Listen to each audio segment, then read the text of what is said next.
This is Global Insight. සිරස්තලවලින් එහාට.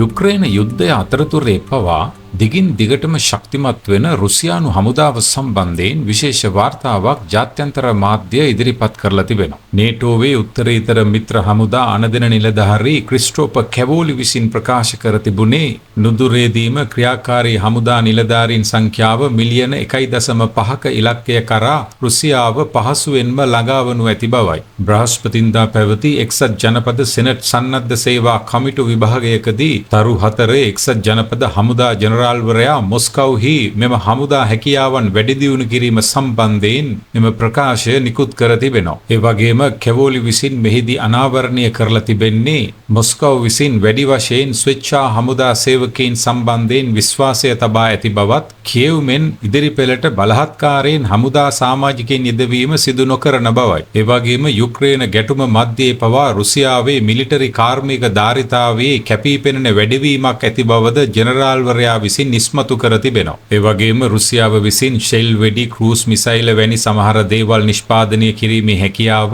අතිවිශාල ලෙස පුළුල් කර ඇති බවත්, යුද්ධයට පෙර කිසිසේත්ම නිෂ්පාදනය නොකළ ඒකපාර්ශ්වික ප්‍රහාරක ඩ්‍රෝන, ඉංග්‍රීසියෙන් කියනවා one way attack drones කියලා, මේ වගේ දේවල් නිෂ්පාදනය කිරීම අතිශයින්ම තීව්‍ර කර ඇති බවටත් ජනරාල්වරයා විසින් අනතුරු අඟවා තිබෙනවා. කොහොම වුණත් යුක්‍රේන යුද්ධය නිසා රුසියාව සතු යුද ටැංකි වැනි බර සන්නද්ධ වාහනවල තොග සැලකිය යුතු ප්‍රමාණයකින් ක්ෂය වී ඇති බවත් කැවෝලි විසින් ප්‍රකාශ කරලා තිබෙනවා. කැවෝලිගේ මෙම ප්‍රකාශයෙන් පස්සේ යුක්‍රේනයේ දැඩි ආධාරකරුවෙකු වන ඩෙමොක්‍රැටික් සෙනට් සභික රිචඩ් බ්ලූමැන්ටල් විසින් යුරෝපයට සහ නේටෝවට රුසියාවේ තීව්‍ර වන තර්ජනයට මෙය කදිම උදාහරණයක් බවට පෙන්වා දී තිබෙනවා. ඒ වගේම යුක්‍රේන ගැටුම පුරාවට රුසියානු ජනාධිපති ව්ලාඩිමිර් පුටින් විසින් හමුදා ශක්තිය වැඩි කිරීම සම්බන්ධයෙන් නියෝග කර ඇති බවත්, ඔහුගේ අරමුණ වන්නේ සන්නද්ධ හමුදා සමාජිකයින් සංඛ්‍යාව මිලියන 2.4ක් කරා ගෙනීම බවත් මෙහිදී පෙන්වා දී තිබෙනවා.